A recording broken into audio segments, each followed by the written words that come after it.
Okay, hey everybody. Announcements are going to go a little bit different today because there's some really important things that we have to go over. So we actually have a wonderful presentation that's going to go along with the things that I'm saying today. So we're going to be skipping over a couple of things and expanding on a couple of things as well. So we're breaking form. So first of all, just really quickly, next week we're talking about Stranger Things. So that will be a fun mission that you all should definitely come to. And just quickly a reminder about all the member benefits that we have. So if anyone is not already a member after the chance for a giveaway, which is one of the great member benefits, and discounts and all those amazing things, you should totally do that and talk to the man who's currently running away from the room. If you're not a member already, especially before I get to the next slide, because that will be pretty important for members. So we're doing our first social night this Friday. So we had a kind of pseudo-social night a while ago, which was our barbecue. So this is kind of an expansion on that, where we're doing a pajama party. So in this very room on Friday evening, it's going to be a little bit different. Well, it's actually going to be very different than the regular sort of things that we run in here. There's going to be no presentation. There's going to be no formal discussion. There's going to be no mission running or anything like that. We are just going to have the room set up with a bunch of different tabletop games, video games. We're going to be doing. We're going to be showing Star Trek Continues. So it's just going to be a great place for people to come and hang out, and specifically come and hang out in your pajamas. And oh boy, if you don't have any pajamas, do I have a prize for you? Not a surprise, because I spoiled it already to get more members. But yes, so for anyone who maybe came in late, we are giving these away for right now in order to drum up hype for our event this Friday that you should all come to. Look at free things, come to my event. Look at free things, come to my event. How's the random number based not raffle system coming? Is Daniel here? Soleil? Yes, but I don't really want to. Okay, that's fine.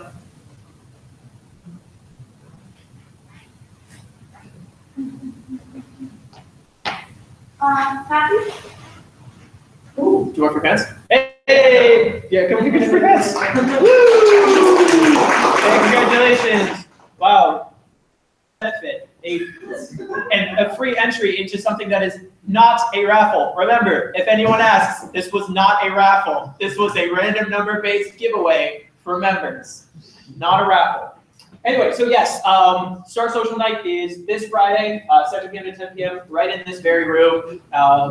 It's going to be a great opportunity to just hang out and play some games. I'm going to be running just a one-off of the Star Wars tabletop RPG by the Fantasy Flight system. So that'll be pretty cool. That system's a lot of fun.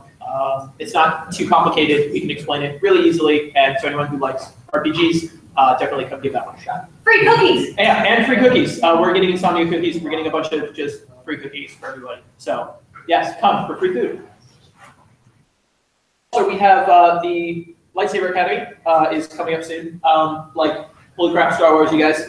So did you ever run around with your friends in the backyard hitting each other with lightsabers? I did last Tuesday. Okay. But so this is going to be a way to make sure that you never lose and have to go home crying again, because we have an actual fencing coach who's going to be coming on campus, and he's going to be running an informational seminar for us in actual fencing saber techniques. So you, for $15, you're going to be able to attend that full course, and we'll provide you with a lightsaber that you get to keep. If you bring your own lightsaber, you can get a discounted ticket. So make sure that you reserve your spot, because you do need to reserve spots for, even if you are bringing your own lightsaber, but you need to reserve spots for, so that we order enough lightsabers for everybody. So do that today if possible. You can talk to Tulio to do that. So if this seems like something that interests you, this is going to be seriously a lot of fun. It's going to get crazy hectic. If you have a Jedi or Sith robe, bring it. I will be bringing mine. But yes, so it's going to be really fun, really exciting. I'm kind of super hyped for this. So yes, if you want to see me flail around like an idiot, then definitely show up for this one. Hey guys, who likes free food? Oh wow, that one. I am not surprised by this number. So So our Starfest planning committee is now in full swing, and to celebrate, we are giving out free pizza. So go ahead, advance. So what Starfest is it's just our well, hang on, I'm getting ahead of myself. The committee, rather, you join the subcommittee, you fill the void both in your heart and in Starfest, and you have an opportunity to get free pizza. So what the Starfest committee is, so it is a sci-fi, as our annual science fiction convention held right here in the SAU, and there's a lot of work that goes into making it happen. So we have all sorts of awesome stuff going on there. There's a huge video game room. There'll be lightsaber duels, and this is after the lightsaber training course, so you can just totally hang out there and kick ass all day if you want to. Or you can run it. Or you can run it. We also have panels that are going to be going on all day where, like, I sort of think of the panels as like little mini missions.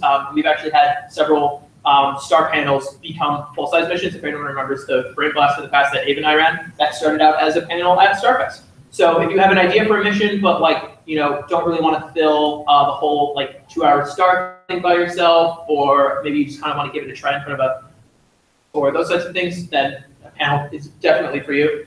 And we even got vendors and stuff, so you can actually buy a bunch of stuff that's usually exclusive to picking up at cons and whatnot, a bunch of nerdy geek stuff like that.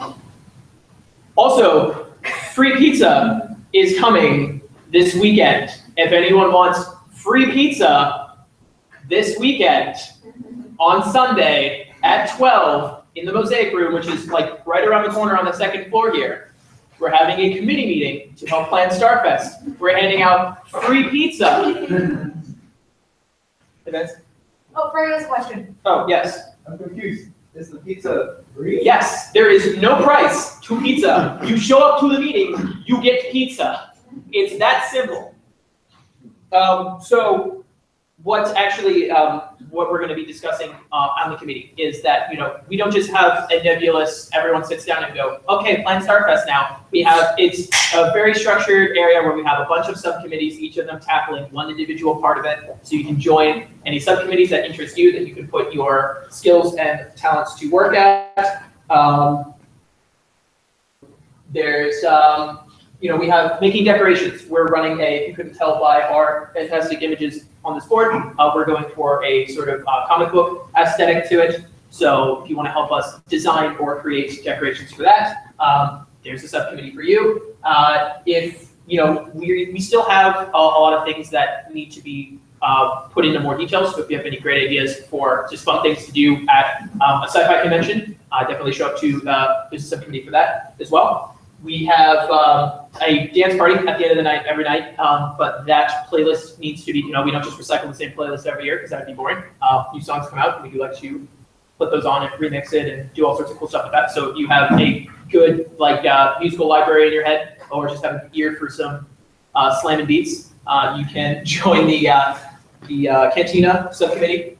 And if you have some contacts for some potential guests, sci-fi related, then definitely give us a call out. We're always on the eye out for new guests. We actually had Nathan Fillion come in by video conference in the past. That was super awesome. And I saw a hand over there. Yeah. Do we have to be a star member? No, you do not need to be a star member to help us out with the subcommittees. So everybody who wants free pizza and to help out at Star, you are welcome to come and enjoy your free pizza and help out at Star. So yeah, just finally, one more bit. Starfest Planning Committee. If you want to get involved in helping out with the convention, this actually looks really nice on a resume. That you can you helped out with a pretty major thing on campus. Took a leadership or support position in that. Great organizational skills that you can brag about. You also get free pizza if you somehow missed that all of these times that I've said it. And so yeah, Sunday from 12 to 2 in the SAU Mosaic Room, which is in the corner. It's right up the stone steps from Ben & Jerry's.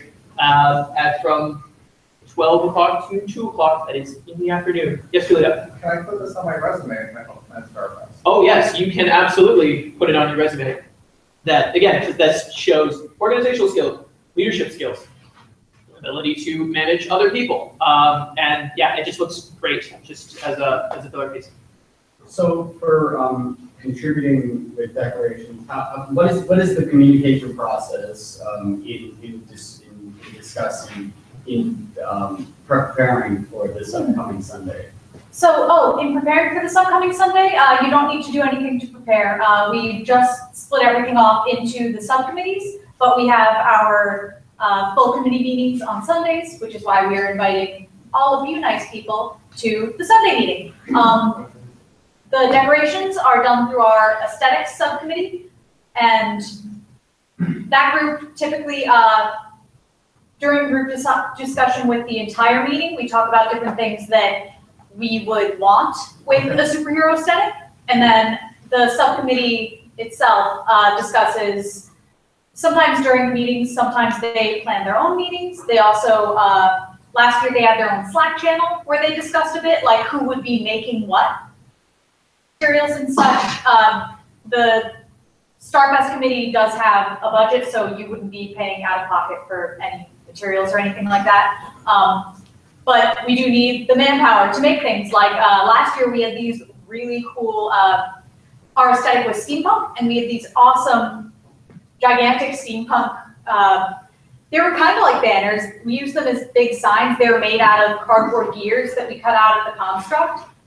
And those turned out really, really cool. They were all metallic, and it looked like metal, but it was cardboard.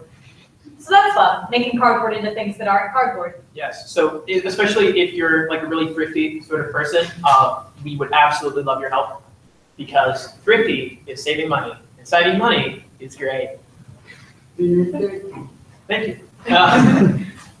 Yeah, so this is, like, honestly, this is just like a lot of fun. There's like, it's really fun to work on things with people, like, honestly, that you enjoy hanging out with. There's a lot of work involved, honestly, but it's really rewarding work, especially because you get to see it pay off in March, when all the people come into the convention and they enjoy, you know, what you worked so hard on for so long. It's really rewarding, and I highly encourage everyone to come out, if not for the love of StarFest, for free pizza. Are there any questions about StarFest? If you don't want to ask them now, I was the committee head last year, I'm the committee head this year. If you have any questions, I can answer them. Yes? Will there be a phone booth? A phone booth? As of right now, no, but that's a cool idea, man. You should come to StarFest committee with more cool ideas like that one. Also, yeah. Cool. StarFest, it's a good time. Yes, Zachary? Hey, if I were still looking to earn star ranks, is StarFest to me a way I can earn a rank? So, if you're a star member, you have a rank right now. If this is your first time in star, you are likely an ensign. You can move all the way up the star ranks. We do them like, Star Trek ranks. So, Cameron, what are you? I'm Lieutenant Commander. You're a Lieutenant Commander? I'm a captain. I went up my ranks, and then I was elected captain, but I hit all those ranks. She did not skip over any. It was really impressive. So yeah, some of our other like members around, everyone has a rank in the club. You get ranks for things like longevity, you get ranks for volunteering, you get ranks for exemplary service to the club. And yeah, so there's just really cool things. They actually show up on your ID badges, Yeah. Which we will be handing out very soon. So the ID badges are awesome. Anyone who's a member has already filled out that form. And yeah, your rank in pips, similar to Star Trek style, is going to be right on the side of that. So it's really awesome to watch that track up through the years. Yeah. Okie dokie. Are we ready to learn about the cosmic horror? No. All right. No, Ryan, you shouldn't be learning about it. You know about it, right? That's why you said no, yes? Sure. Cool. Yeah. All right. Thanks, everybody. Yeah.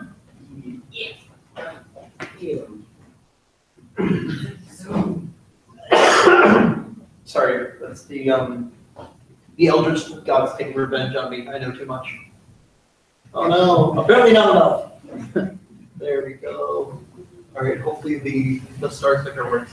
Hi, I'm Ryan Morganlander, and I was out of frame. Hi, I'm Ryan. I am currently the president of RIG's Board Game Club. I am a former communications officer here from Star. I've been doing this a while, and I want to talk to you about the things that make you scream at night. My GPA? Finding a co-op. No, I want to talk to you about cosmic horror. So, really quick, just a quick idea of what I'm going to talk about tonight. I'm going to break down what and define cosmic horror. I'm going to talk about why people find it scary.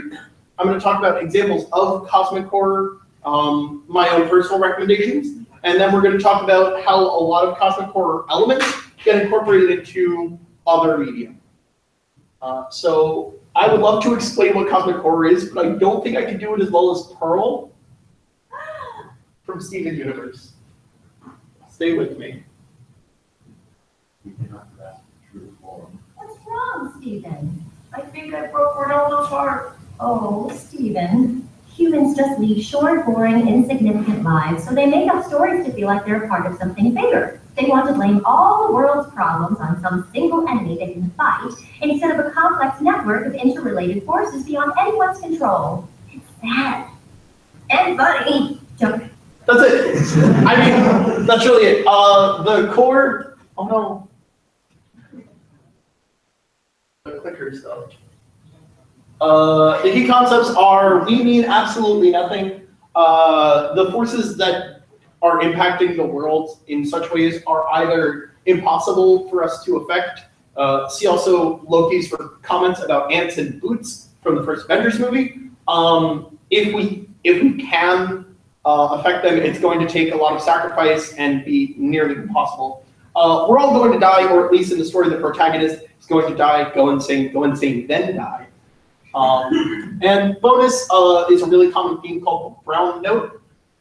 It's basically this idea that things are so horrible, it's something so horrible or so immense that seeing it or hearing it causes you to die or go insane. Think the 10 Commandments in the Raiders of the Lost Ark. More on a sci-fi path, we've got the anti-life equation from DC Comics. We've got the unsound from popular podcast The Black Tapes. Take a listen, it's real good. You have a question? The concept of brown everything from a writer should be fine and then not describing what the specific text was. They forward it. So they basically said it was so beyond comprehension that like they never even had to write it. Yeah. And honestly, that's kind of a theme in Lovecraft. And that's actually one of his common criticisms, is that people say Lovecraft is like, this thing is undescribable, and then describes it for 3 pages. But sometimes it works, and that's one of the reasons why Lovecraft and also Philip K. Dick kind of really cemented themselves in this kind of existential horror. Yes? Are we talking about the fourth kind? The what? The fourth kind? The fourth kind? Yeah. Not familiar. Basically, it's like close encounters. It's the third kind, this is the one where evolved they go where a witch problem. They talk about alien abduction stories. Huh. And there's this, and everyone, when the aliens play abduct people, they have this weird dream of a white owl staring at them. Because like we can't comprehend. Yeah, you can't comprehend what happened, and people have like these loss of memories. And there's this psychologist who's trying to understand why there's this random stuff happening with people, though. Huh. And it gets really crazy, and people start going mad. That's super cool, and I did not know about tape recordings are really disturbing. Towards the end of the presentation, I'm going to have a point where you guys are free to talk about the cosmic horror or things that you see cosmic horror in that I probably didn't consider or didn't know about, because I don't know everything. But I'm going to try and give you an introduction. I also put the Necronomicon up there. Necronomicon itself does not drive you to madness, but it kind of represents all of the ungodly eldritch abominations in Lovecraft. Specifically, I'm thinking of Dagon, where upon seeing this monstrosity that revealed itself out of the ocean, they just go insane and live on morphine until they're dead. Cheery stuff. So this is about the question I'm anticipating, which is X sci-fi? Is Lovecraft sci-fi? Is about to talk about sci-fi? Who cares? I'm not particularly interested in talking about the nuance of whether or not something is science fiction. That generally comes down to what is your personal definition of science fiction, and we could be here all night debating that. Instead, I just want to talk about the topic, so leave this question at the door. So, the scariest thing is about cosmic horror is that it means that we don't mean anything. A lot of traditional Gothic horror is all about aspects of the human condition that we don't like and we villainize, like our primal rage, lust, and fear. And instead, it's more of this.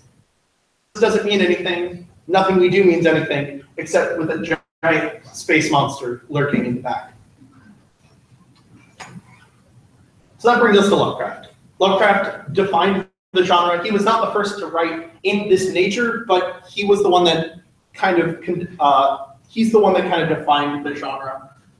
He only wrote for 20 years. He tragically passed away at the age of 47.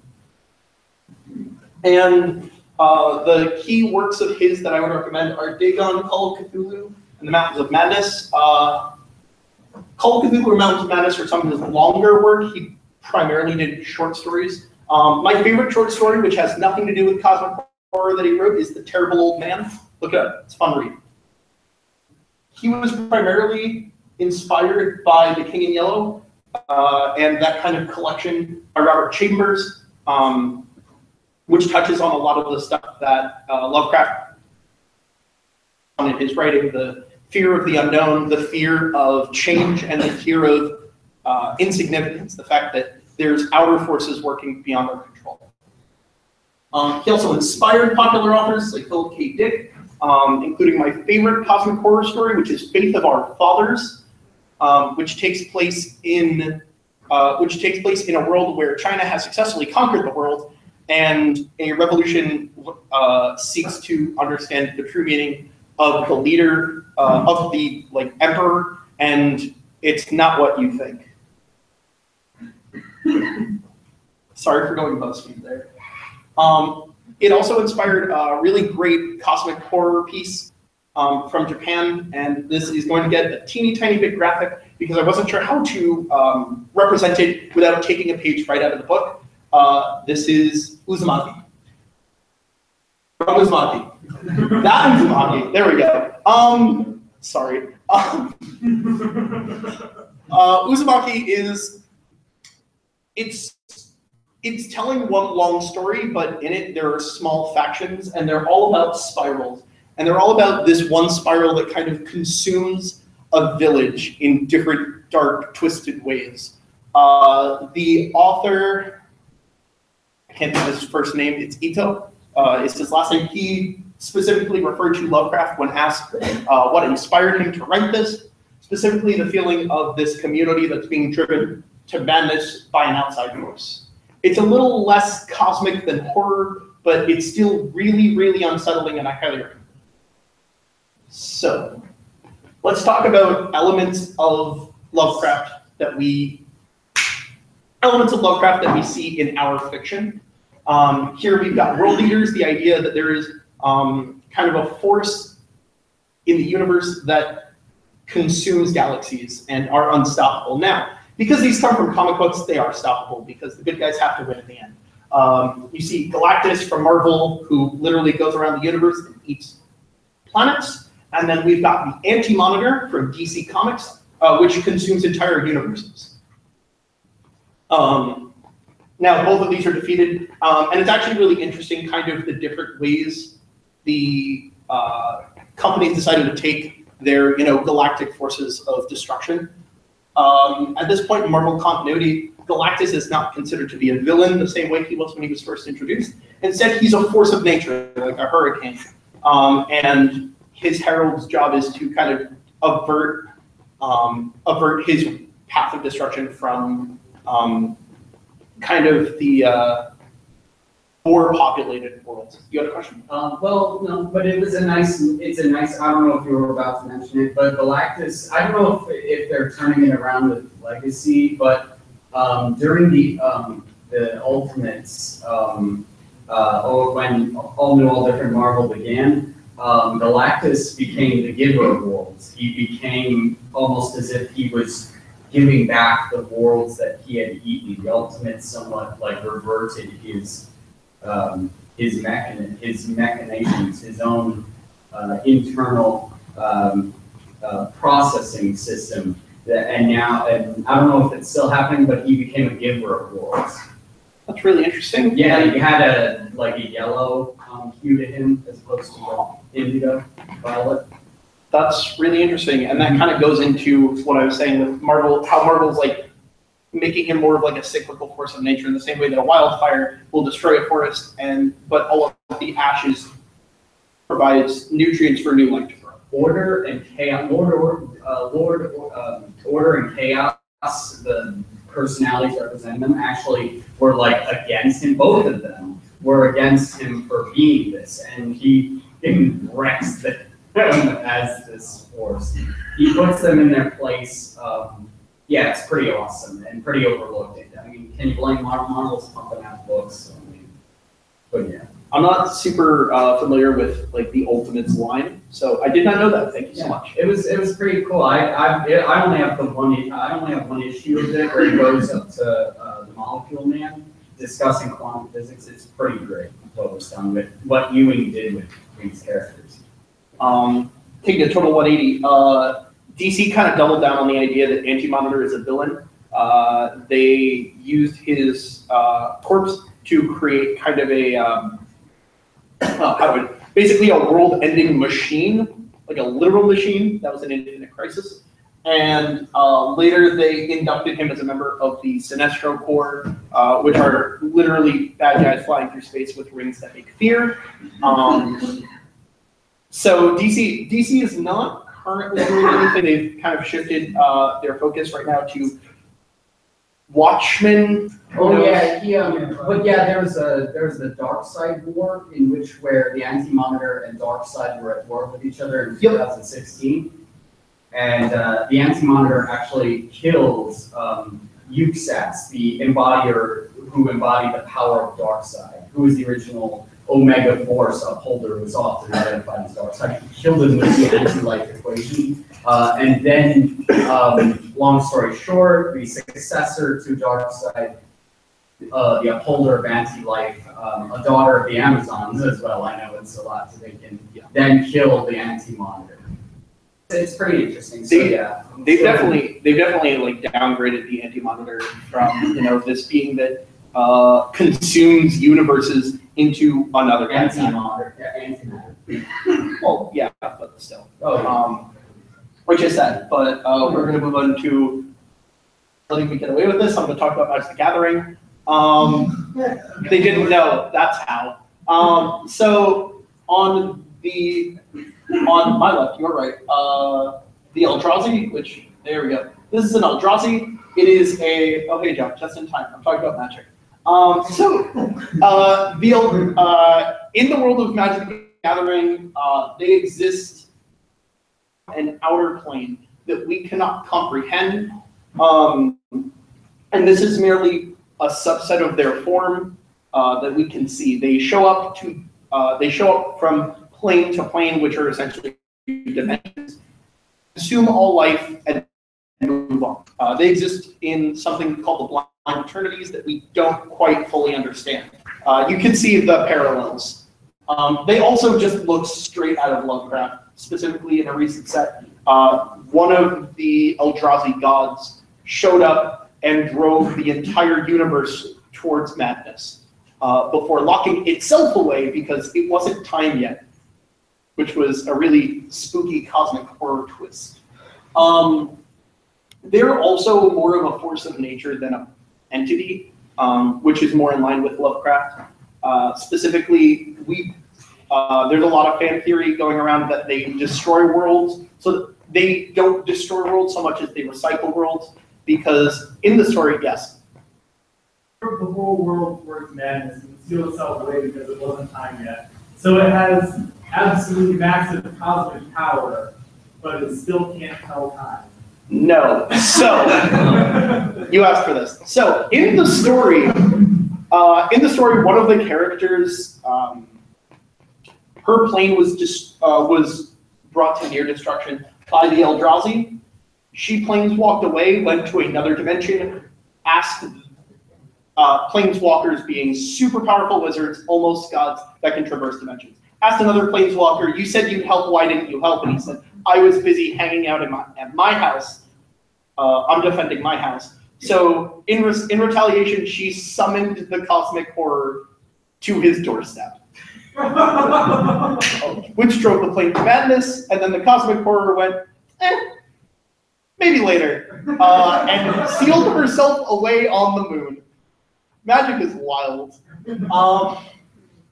But in a previous expansion, chapter of the story, two of the Eldrazi abominations were flat destroyed by the power of friendship or something. Literally, they summoned the power of the earth, just make a really big fireball and kill them. Yeah, they cast, for any magic nerds, they cast Channel Fireball, but like actually in the story. But they're kind of the wise old mentor, the planeswalker that's been around longer than any of them. Finding out the Eldrazi are dead, said, you have no idea what you have just done. You hecked up, and then left. So we're all a little concerned. On the right is, no, your left. No, your right, my left. I'm crazy. Is Unicron Destroyer Worlds. That's from Transformers, because might as well. It's just another form of the World Eater trope. Unicron is a transformer that transforms into a giant planet. He is the polar opposite of Primus, which transforms into the planet of Cybertron. He shows up, he destroys worlds. He's specifically currently trying to destroy Cybertron. He has god tier powers. He resurrected dead Transformers back to life because Transformers can die. Gave them new fun coats of paint and new abilities and new forms. So you have to go out and buy the new toys and send them on their way to destroy Cybertron.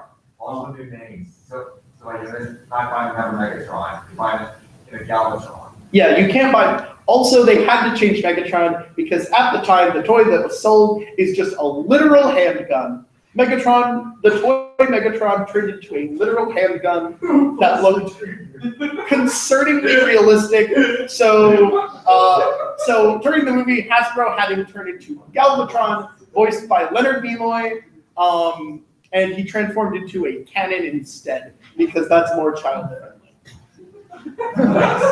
So if you resurrect a Transformer or Decepticon, that means you make them switch sides?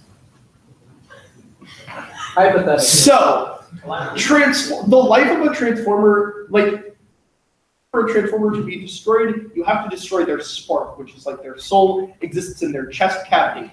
I wasn't expecting to be talking about this. When they're destroyed, they become, when the Transformer is destroyed, if it's reconstructed with the spark, the same spark, which it is, the spark is basically repowered and then put in a new suit. So you're basically the same person. Tweaking your identity after, dying. John. Not to mention that Unicron, bringing people back to life, isn't Unicron's only god power. He's also multi-dimensional and has destroyed multiple universes. Yes. Hence his appearance on this list.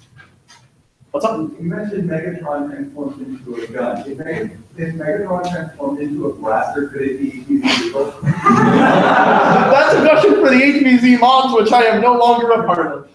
So, this is another kind of cosmic horror element, more on the horror side. The idea of the unbeatable foe. Things that keep coming back, that cannot be defeated, merely delayed, or in the Vashta Naradas, in the case of the Vashta Narada, not even that. The Doctor bargained for time and then ran away.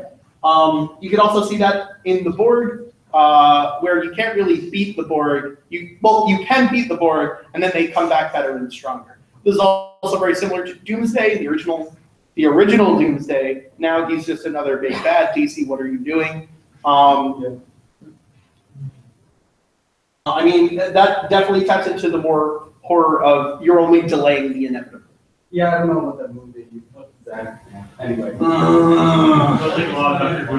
Maybe another mission. What's wrong with DC Comics and how to fix it?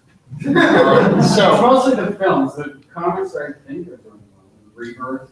yeah. Right now I want to talk about kind of a twist on traditional cosmic horror. Wow, I kind of zoomed through this presentation. Oops. I want to talk about the real cosmic horror being the friends we made along the way. This is kind of a twist on the pattern where we are the eldritch horror. Usually exists in another universe where there's some kind of dark, unseen force. Turns out to be people. You can see this in Mark Miller's The Unfunnies, which is a very disturbing comic. It's Hanna-Barbera art style, kind of mixed with dark gore, very, very dark humor, with the resultant being it's because the creator kind of put himself in the world and transformed it into a darker place through powers of the occult. I highly recommend it. It is not for the squeamish. It's also strange. But we can see this in more popular The Little People episode of Twilight Zone, in which an astronaut basically finds a miniature civilization and torments them and becomes their god. They praise him by building a statue, and as he says in the episode, in response, I will not destroy their town today. I'm not going to give away the twist ending. It's a lot of fun, and it's really excellent. And stay with me. The Lego Movie is also a solid, also plays with this idea where the characters' fates are all predetermined because no one has any free will. It's merely their world being affected by, it's people telling the story in the story. It gets a little meta, but it plays with this idea that these are real things that humans are having an impact on. With that really weird transition, it's your turn. Does anyone want to talk about any particular works, movies, film, or even Lovecraft stories that they really like? Yes.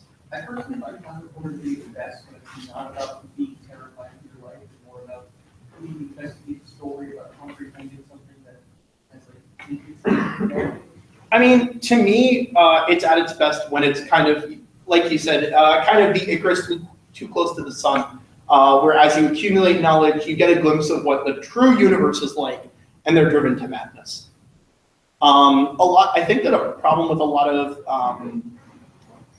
Lovecraftian culture, and why I didn't talk about, the dozens of Lovecraft movies and board games.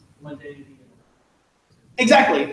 It becomes more about this is a giant, terrifying monster, and you adventurers, you're going to have to fight it. And that feels more like a D&D character.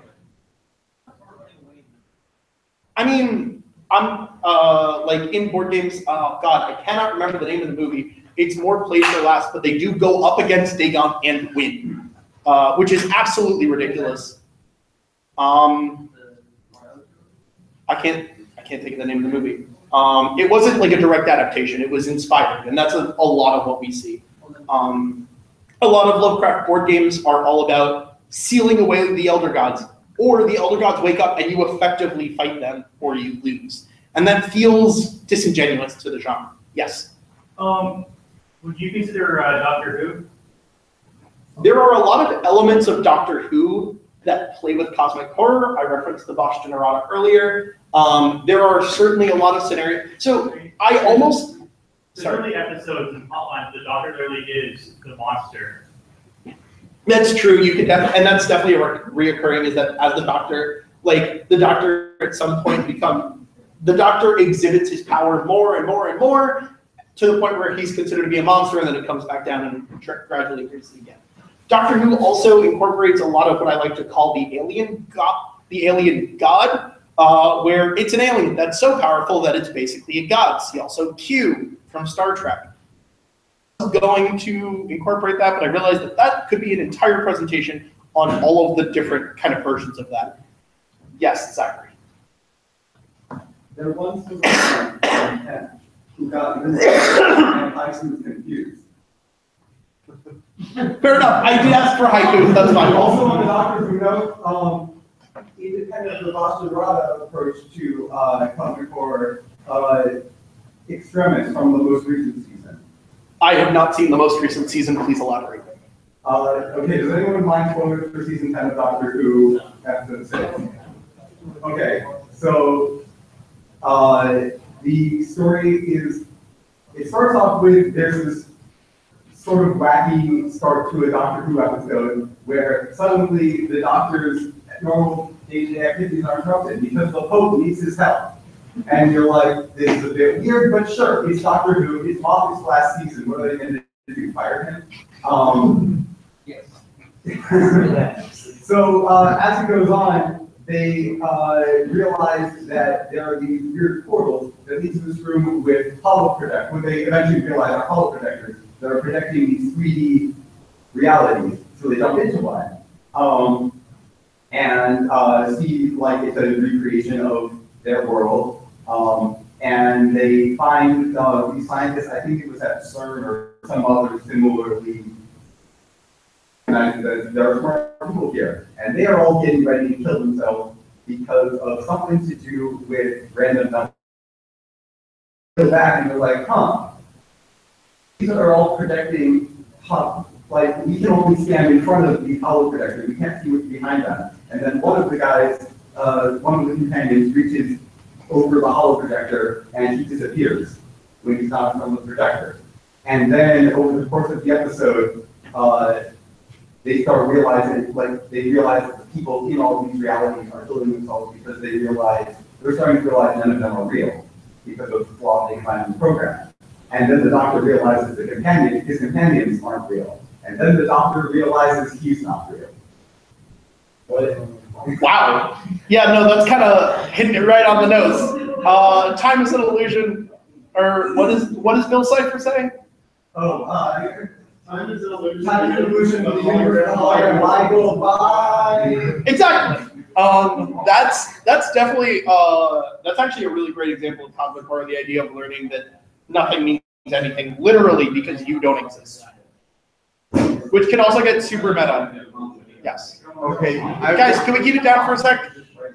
Guys, I've got a really big one that's related to that because kind of my favorite version of cosmic horror is when it's not just an unknowable monster, but something that's implications is horrifying, and that, depending on the interpretation, is Azathoth, which is the most powerful theoretically creature in Lovecraft, but we know so little about him, and most of the time it's just he created the universe. He's sleeping. If he wakes up, he's going to kill us all. There are tons of implications on that.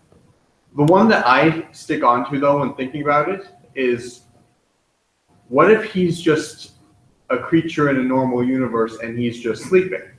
Yep.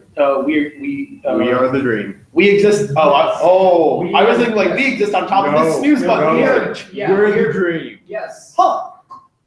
But in addition to that, what I thought was that if we want Azathoth, if we want his dream of a multiverse to continue going on, we in of ourselves need to continue dreaming ourselves to give him something to dream about. Oh, that's weird. Yeah, that. I'm no expert on H.P. Lovecraft. I just dwell into the DC multiverse. I learn about the Endless and the Sandman.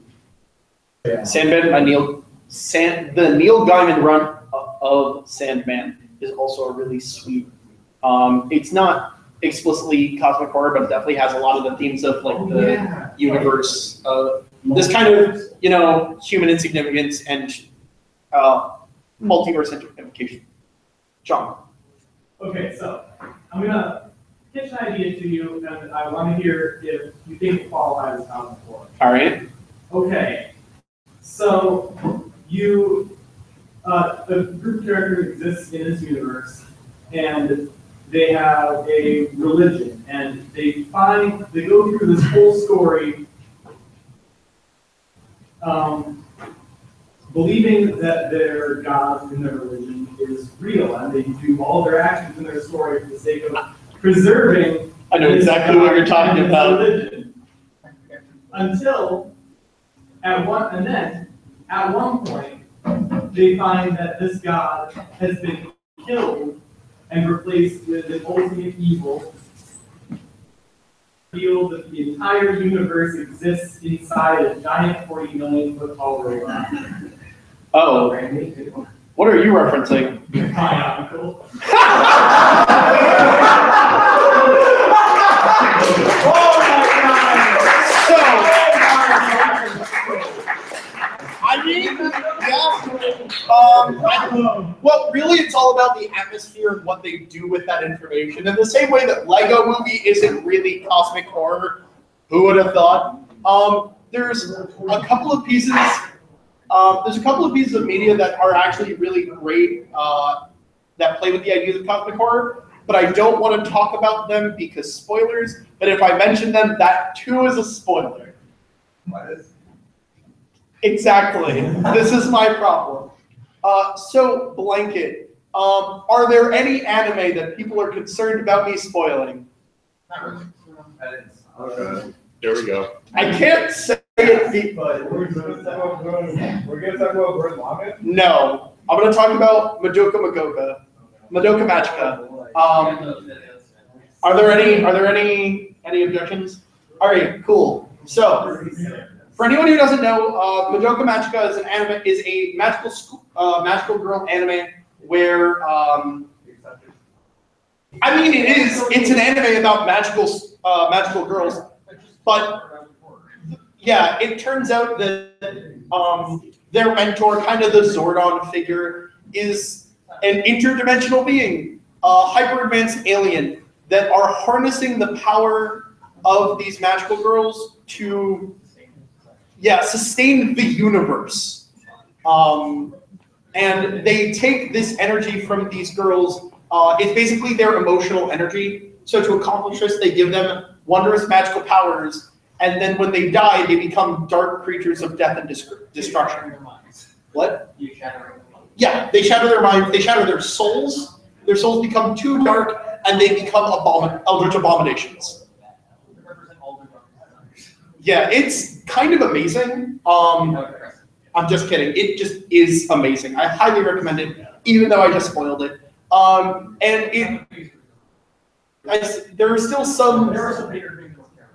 Yes. Also, the animation, the storytelling, the way it conceals what it is without concealing what it is. All of it is absolutely phenomenal. I strongly recommend it.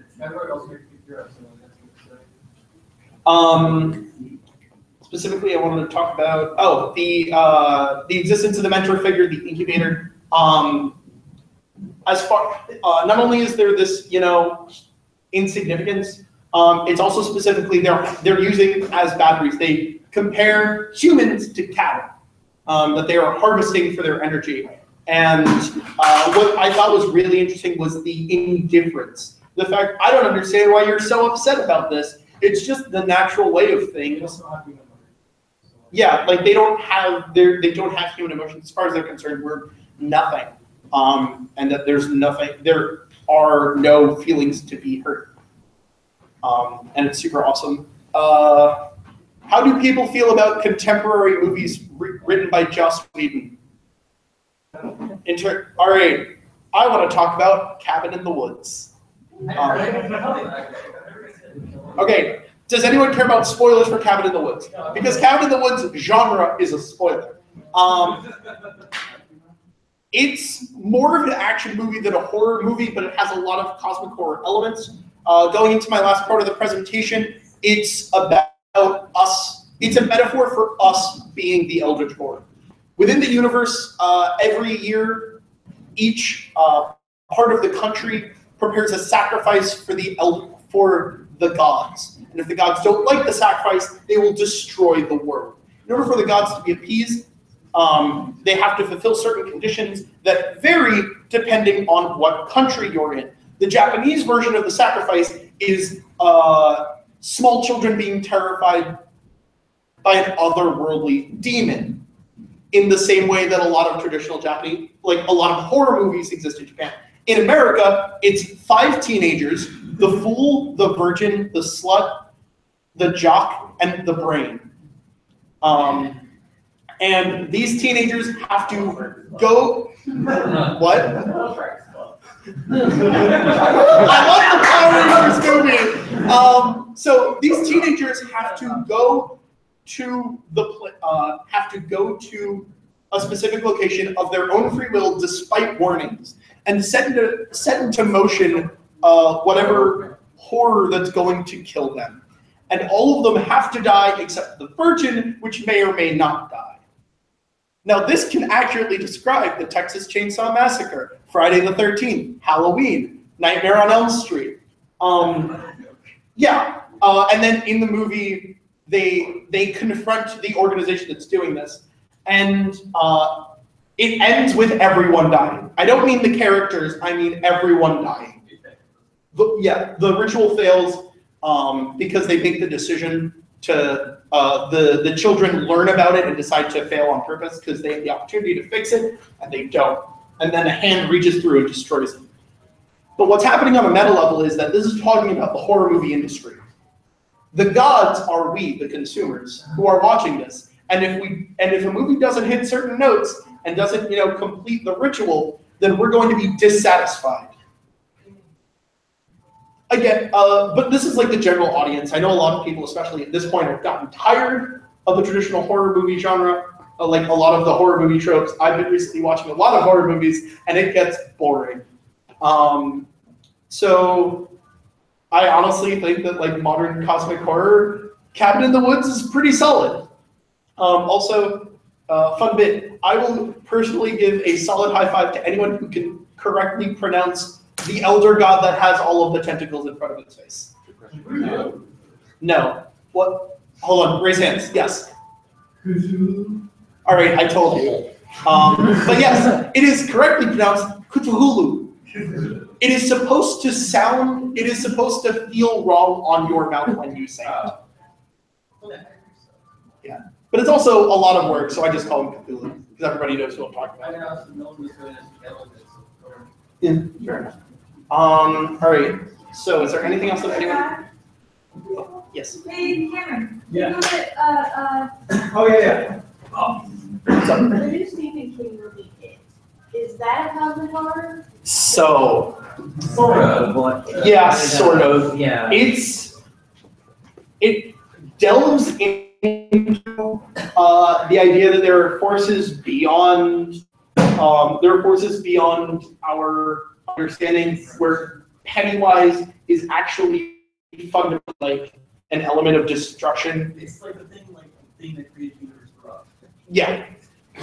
It's really interesting. The lore behind the movie is really interesting. I don't know how much they go into it in the new movie. I have not seen the new movie. The lore is left in the book, along with some other things that should be left in the book.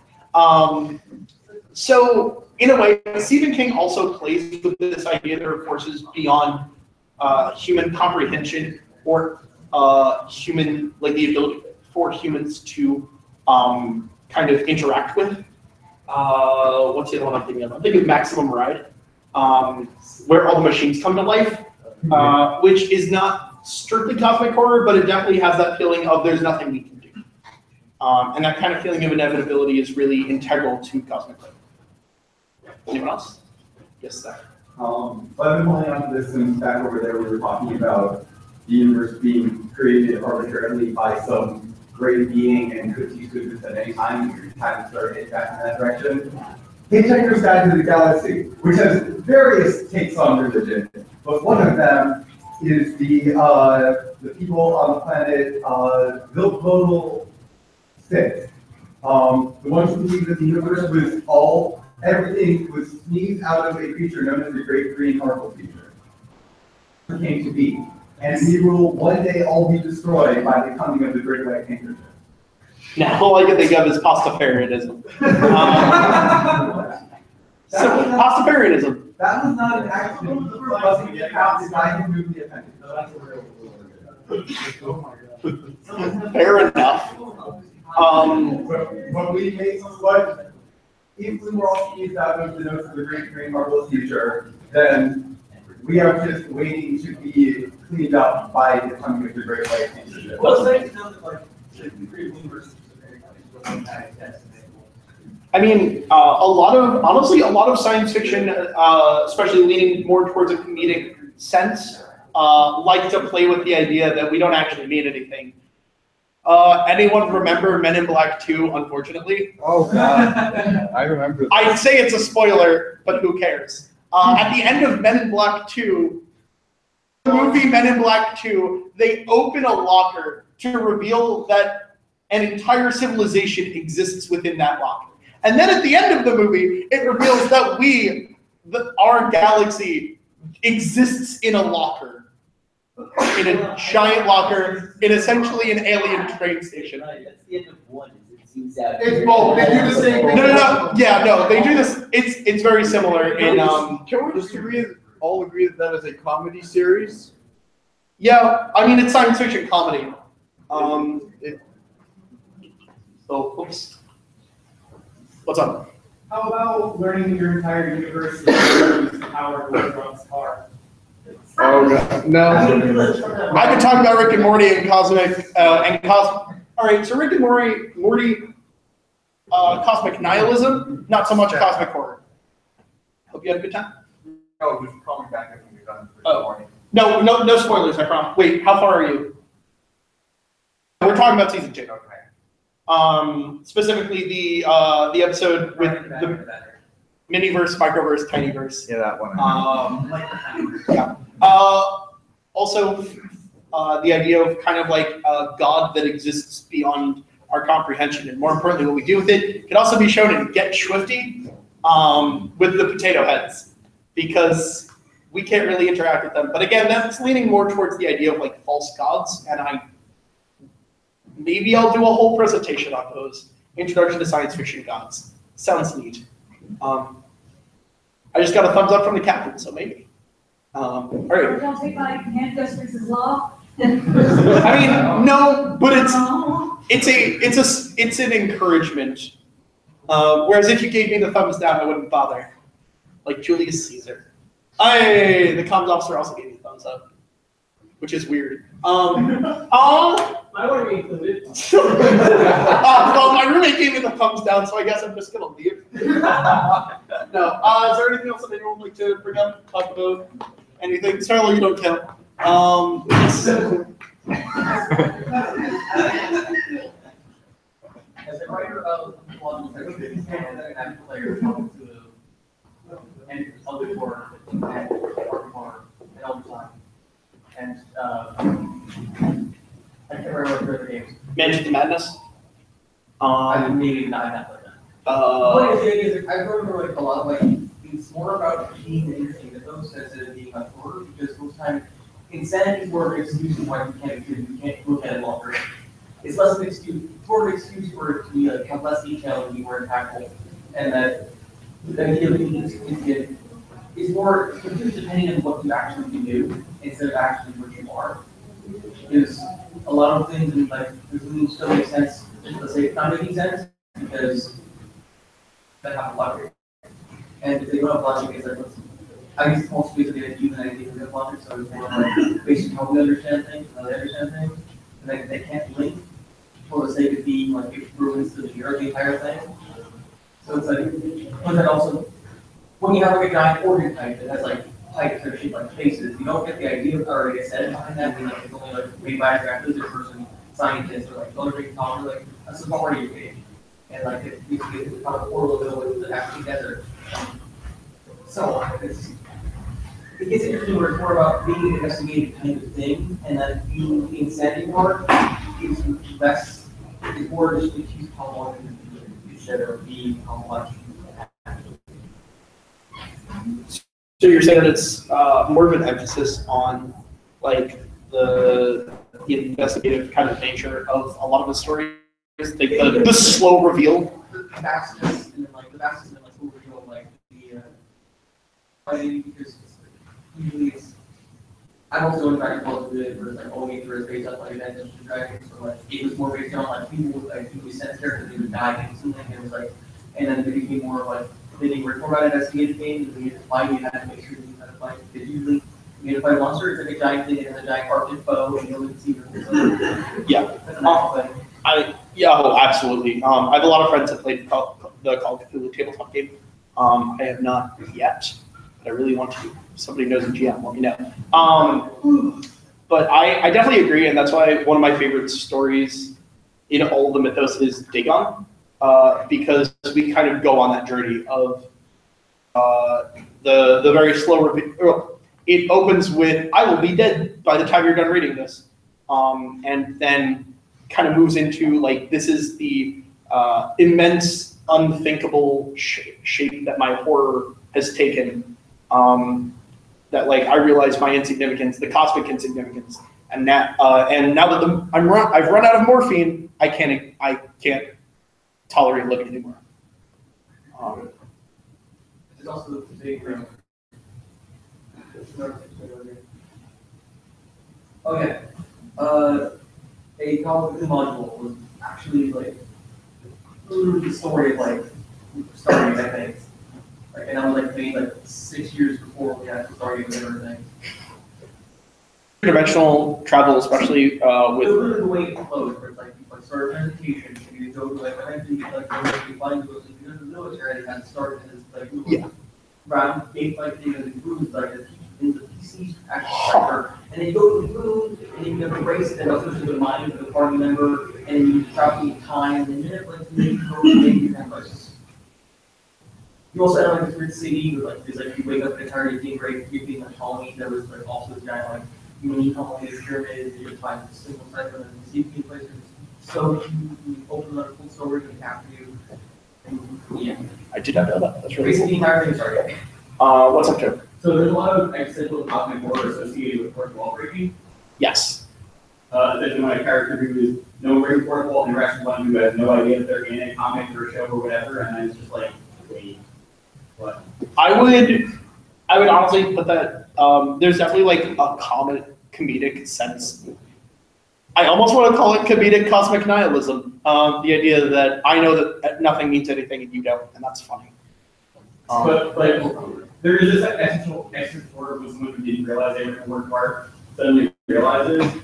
I can't believe it's a Genesee thing, but there's a whole arc of Animal Man by Grant Morrison that was and very existential. Grant Morrison is nuts. Is the short version. Really like the whole arc started with something that was like kind of either character that was supposed to be like the Coyote from Looney Tunes and kind of compared him to Jesus and wild. And then do you want existential horror that may or may not have cosmic elements? Read literally anything written by Grant Morrison. Dudes, cuckoo for Cocoa Puffs. Especially the Animal Man. Animal Man, he did a maxi series called Filth, in which the main characters are called the garbage men of the universe. And the problem is that within the universe, there's someone trying to build their own universe. And that's really strange. And it opens with, I don't even think I'm comfortable talking about it. Just look it up. Yes. Well, all this is reminding me of something I saw at a bookstore. There's this book. It's aimed at little kids, but it's kind of disturbing, I think, for similar reasons that we talked about. Basically, the premise is the characters in the book are literally stuck in a book. And when you open the book, they say, "Oh, great, you're going to let us out." No, why are you turning the page? Please don't close the book. You're going to trap us in the book. I have heard of this, and it is in fact absolutely terrifying. Yeah. And it's for little kids. So many of the past two concepts that were just shared. Grant Morrison is one of my writing heroes alongside Neil Gaiman, Scott Snyder.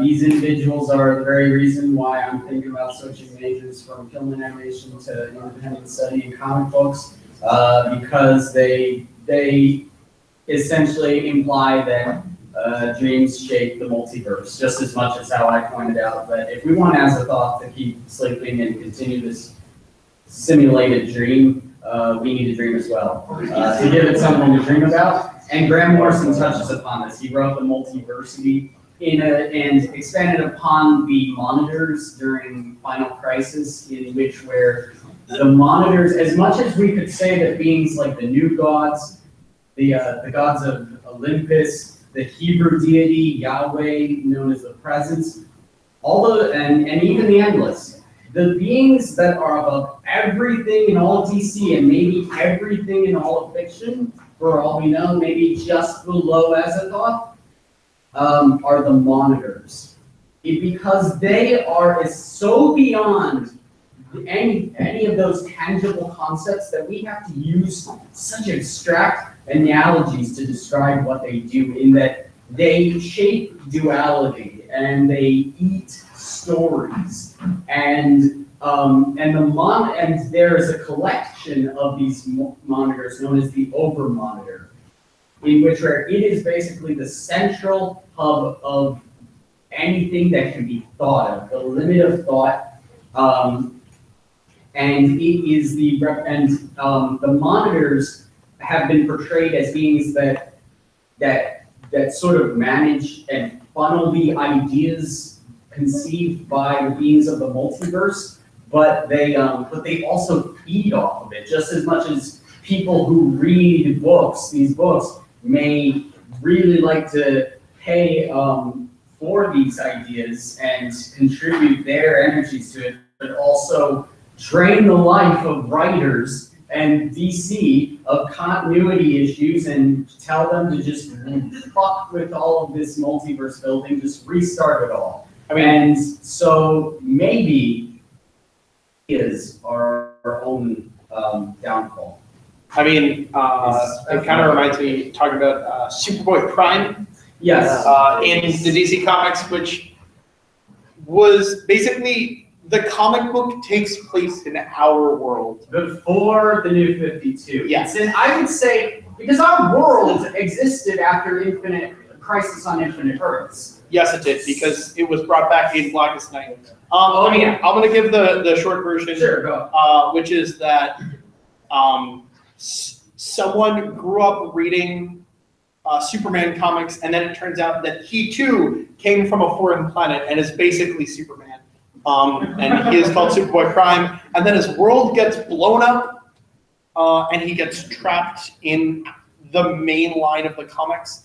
But what really stuck out for me with Superboy Prime was during a company-wide event where zombies are coming after superheroes.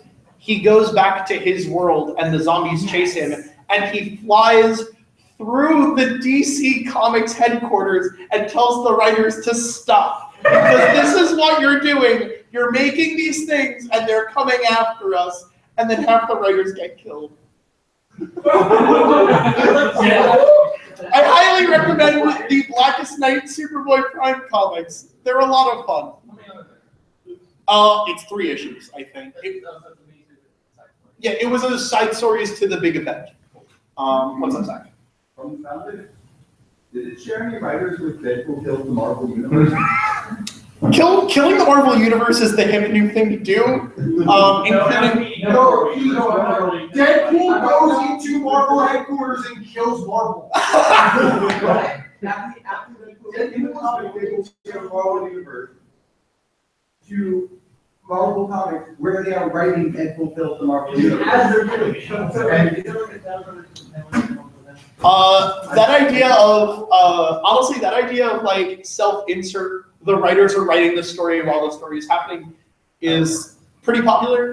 It's also in Fight Club 2, which I can't even begin to explain. Fight Club 2 is a graphic novel that takes place after the movie, not the book. And it's a wild ride. I highly recommend it. Halfway through the book, you are introduced to Chuck Palahniuk, the writer, and I'm like, okay, that certainly was a throwaway. But at the end of the book, there are fans outside his house demanding a real ending to the book that you are reading right then. It's very Paladuck. Yes. Okay, let's not. I refuse to talk about Homestuck. John. So, I wasn't here for like the first half of this, so I'm sure you talked about Halo right now. No, I haven't. Didn't? Oh. I don't know anything about video games. Please elaborate. Halo is like all cosmic horror. Like, the Covenant is cosmic horror in the idea of something alien that's more powerful than us. We have no hope land. There's the flood of a parasitic creature that warps even those creatures that are more powerful than us into something unnatural that can't really kill. And powerful that even a race with the power to destroy the entire galaxy lost to them. That's more like sci-fi and then just like alien kind of horror, sci-fi horror. Yeah, I mean, I definitely see the like horror aspects of that, but especially in a series like Halo. Here, cosmic horror is not necessarily talking about horror from the cosmos as much as horror on a cosmic scale. The fact that these creatures that are so beyond our comprehension and our ability to interact with, that they destroy worlds on a whim, and kind of focusing on humanity's reaction to that. Of Cthulhu mythos is that cultists of Cthulhu they're not of the illusion of if we worship Cthulhu, he won't kill us. It's if we worship Cthulhu, he'll kill us first and quickly. Exactly, so we don't have to suffer like the rest of you. Anyway, That's a good idea. Yep. So yeah, fun bits. Yes. Where can we find some of these Lovecraft stories if we're interested in learning more? Okay, this is my favorite part. Most of them are public domain. You can get a lot of it on Project Gutenberg, as well as The King in Yellow. The Philip K. Dick story I referenced, Faith in Our Father, that's is available for free online. And you can also go to your local Barnes & Noble and pick up the dozens of compilations of H.P. Lovecraft stories that exist. I have the Necronomicon, which is the biggest one, and it's really pretty. Oh no, it's nowhere near authentic. It's literally just called the Necronomicon, and it's a compilation of all of his published stories, not his poetry or his letters, which is good because his poetry is. I was trying to come up with a word other than racist, but yeah, racist. He was super racist. Yeah, no, I wasn't planning on talking about it, but H.P. Lovecraft, super racist. You can see a lot of it in his writing, like Shadows over Innsmouth, where he basically the protagonist feels tormented by the otherness of everyone that exists in the town, before slowly turning into one of those others himself. There's also one story, I cannot remember the name for the life of me, where the horrifying twist at the end is that the protagonist is turned into a black man. It's rough. I think his work has a lot of merit. Yeah. Is it more interesting to imagine how people use his mythos? It's like, Darwin looked up his use in like the ideology, then he's also like, Casper is used in a lot of other things, and the concepts are really, yeah. Actually, what are like your favorite mythos things? All right. There's a Donald Duck cartoon. Yeah, no. I actually haven't watched it. That was the first thing that popped in my head. I don't know. I'm a fan of the games Elder Sign, Arkham Horror. Yeah, that's a really interesting question. I don't know. There's an anime, which is a harem slice of life anime, where all of the harem girls are the elder gods in girl form. Yup. What? It's sad. Okay, I've heard of fantasy. You're like male fantasy.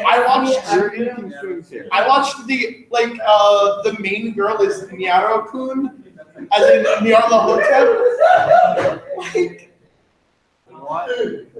And honestly, on that note, but no, to answer your question, a lot of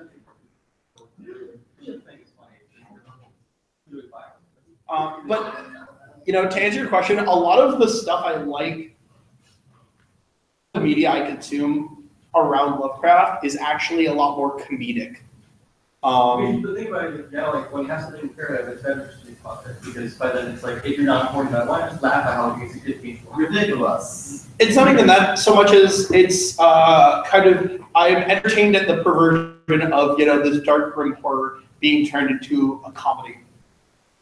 I think I can see what you're talking about. Oh man, I'm imagining just like the cult of Cthulhu tries to, apply for healthcare or like going to Walmart. All right. Any other questions, comments, haikus? Smash that like button. Yes. I don't even have a question. So did we talk about the endless? We mentioned them. Alright. I Okay. just wanted to bring it up, because I think it's super cool, and it's the concept of like, you have elder gods, and then you have elder concepts, who are physical beings, well, not. They are beyond deities that humans can artistically conceive of based on the forces of nature, because they are essential to any story.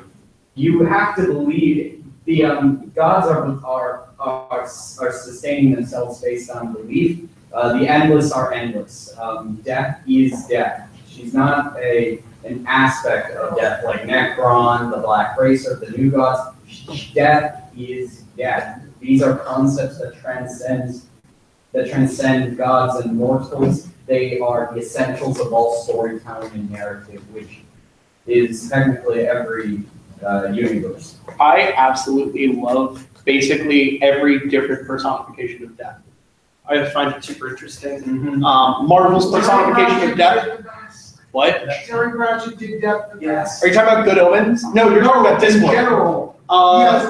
Death in the Discworld series in like the Pratchett verse is amazing. I recommend The Hogfather if you want an idea of what that's like. Good Omens personifies death, as well as the other three horsemen of the apocalypse, as well as the four other horsemen of the apocalypse. Read Good Omens; it's excellent. There are the four horsemen of the apocalypse, and then the other four horsemen of the apocalypse. That's so practical. Yes. There's also Death in Supernatural, who's my favorite character, and I was pretty sure he was the only character that they weren't going to kill off. Oh well. They killed him for like 5 minutes, but still, the show literally killed Death. Nobody's safe. That's a job. That's like a 9-5 job. No. There just is Death, and he was the best character in the show. And Death came for one of the brothers, and the other one's like, "No, you don't. Magic bullshit." And killed Death, and that was the end of one of the seasons. It was weird. Oh my god, it's like the one episode of Supernatural. Is there anything else? If not, I've been Ryan, and thank you guys. You not killed Death, though. Not that. So not Death. So Marvel has multiple deaths. There's death like each universe. Yeah. So there's a death who rules over the other world that Deadpool is thankful, who has a big Deadpool. And that is a thing for her. But she doesn't actually like get this whole herself like the Grim Reaper. She has Death Urge do that for her, and they were able to get that Death Urge out of the picture by having him. He came to take the soul of a squirrel, and to release the squirrel, he came in squirrel form, and because he was a tiny little squirrel, they were able to capture him. That sounds like a Deadpool thing. So, Avengers. amazing. That's very similar to, in a way that's very similar to the idea of, honestly, Supernatural, where there's death, and then there's Grim Reapers, who go out and do all the death things, and he's just in charge of death. You also reminded me of Necron in the DC universe, which is not quite a god of death. He's the entity D representing death, which is the redaction, retraction of the emotional spectrum specifically. Green Lantern mythos has a lot of cosmic entities within it, which makes sense because it's about space. And that is, but I honestly would be more comfortable talking about those entities in a presentation about gods in science fiction. Great. Yeah, I think that there's a lot of cosmic horror and great adventures. What's even comedy series? I'm not surprised. Yes. So with all these versions with that, how does this fit into the story of the game Cheating Death? Cheating Death is a board game where you delay the inevitable. It's for 3 to 6 players. We're going to be on Kickstarter soon. Talk to me after if you're interested. I like to think I'm better than shamelessly promoting my own product. My PR was not. I'm okay with that. Is there anything else that anyone would like to bring up, talk about, discuss? All right. Thank you guys so much for, yes. There is one thing. The 4th generation Pokemon games, Diamond, Pearl, and Platinum, they have a lot of cosmic horror themes. What's really funny about that is that the plot of Pokemon Platinum is very, very similar to the plot of an anime called Noeen, which came out just a few years prior, which isn't cosmic horror itself, but does have a lot of cosmic horror elements, including eldritch abominations and the concept of, danger on a cosmic scale. I actually feel bad because I totally forgot to put Giratina on this presentation. Because Giratina exists beyond it influences the Pokemon world from its own dimension, which does not bend to the laws of time and space. Yes. So you can catch It's the Negaverse. It's the blind eternity. Yeah. The Nega. The Negaverse. Yeah. Exactly. The Dark Kingdom. And also the music in it is super spooky. There's also a lot of people online who like to consider Missingo to be an eldritch horror within Pokemon because it corrupts the Pokemon that come into contact with it. And the players, and like the reality of your in-game character when you interact with it. Yes. Can it really be considered as like a cosmic horror if you can catch it and then train it and command it what to do? I think it's more of So, like the meaning of a cosmic horror.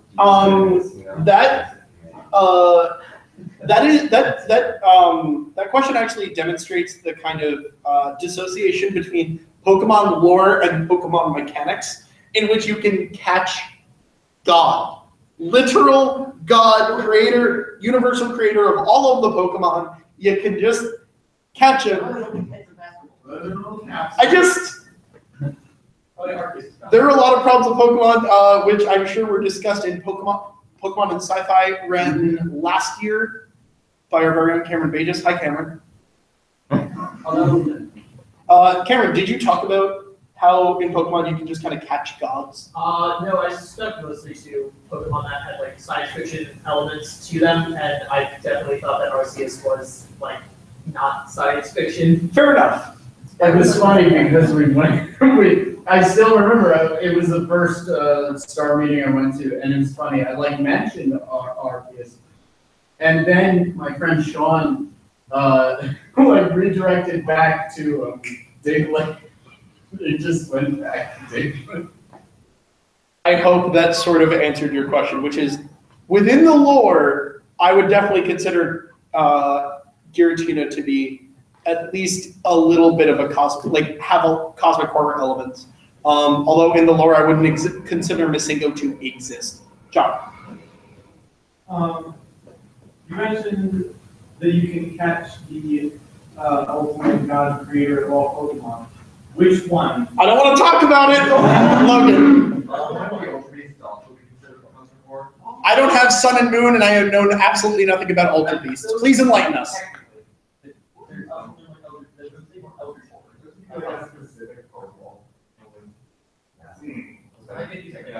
Can you elaborate on what exactly?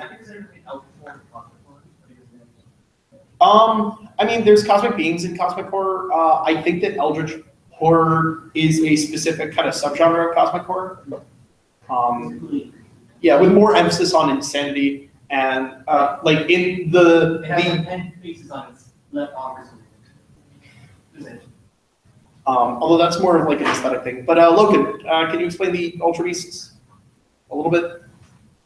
I don't know too much about them, but I heard like they're not, even though you can technically cast and train them and do up typing, they're not classified as Pokemon because they're from alternate universe or something, they're part of the play.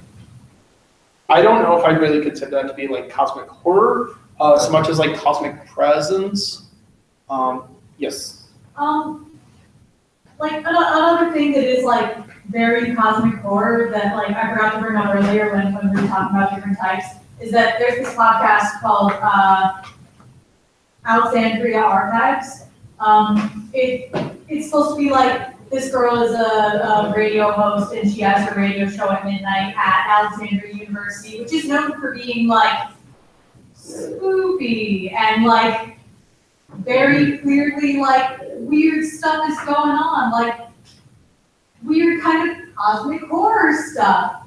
Their mascot is the Wendigo, which is this like eldritch beast, and like no one talks about how freaking weird that is, and weird stuff happens all the time, and like she's just so chill. Someone calls in and they're like, "Hey, I'm a vampire." She's like, "Wow, that's really cool. So how's it going these days?" And it's really fun because everyone is just so chill about it, but like weirdly chill.